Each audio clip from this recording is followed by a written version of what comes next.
Good morning, guys. Sure, you had a great weekend. So I just took my first trade on GBPJPY. I'm bearish on GBPJPY. So why am I selling GBPJPY? You could see that last Friday candle closed as a bullish candle, right? It closed as a bullish candle, but after the close of that bullish candle on the daily time frame, let's go down to 4 hour to identify the pattern we have on 4 hour. So if you go down to 4 hour at this point, you would see that we had several candlestick. Okay, we had a shooting star here, and we had a doji indicating change in trend from bullish to bearish. And you would see this was the last candle for last Friday. This is the first candle for the day, and I think the reason for this bullish move was to clear liquidity. As you know, most retail traders would have executed sell after the formation of this shooting star. So I think what they did was to clear liquidity at this previous high. Okay, and also the second candle for today's market. And after clearing the liquidity at this previous high, after the formation of this spinning top, bearish spinning top, a lot of retail traders also would have jumped in to sell. And what they did with this candle was to clear liquidity at this level. A lot of stop losses was set at this level.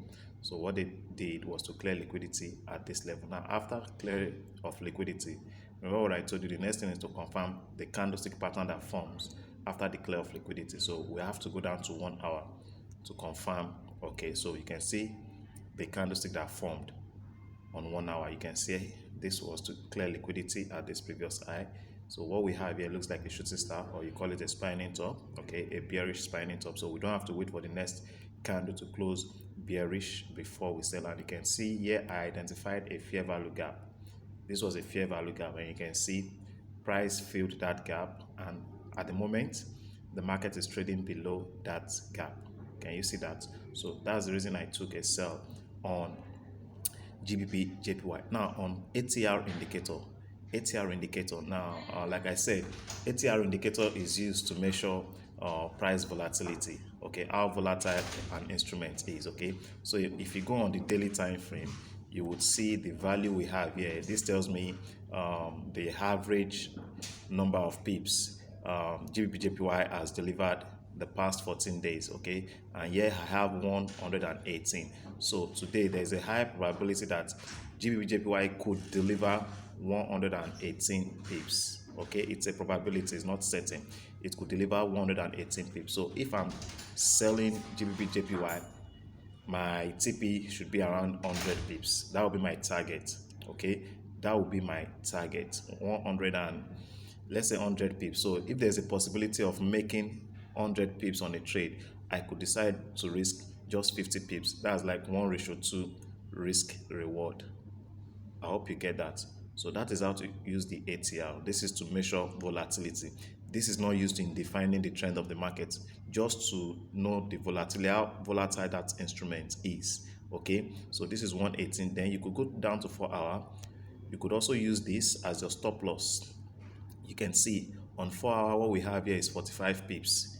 45 pips. The average true range on 4 hour could be is 45 pips. So this could be your stop loss. Okay, you can use this value, that is, you are adding this 45 pips to your entry price, then you use it as your stop loss. That's another way to determine where to set your stop loss. Okay, I hope that is clear, and I hope this market will go in my direction. If it doesn't, you can see I have my stop loss in place, which is 50 pips from the current market price, and I'm risking, I think it's 2% of my account. That's what I'm risking on this trade. Okay, so that's it. Let's see how it plays out. I requested for you guys trading plan, and you're yet to drop your trading plan. I'm waiting for your trading plan for this week. I am waiting for it. Okay, if you don't have a trading plan, it means you're not set for this week. Okay, your plan is not to be profitable this week if you don't have a trading plan. So I'm waiting for your trading plan.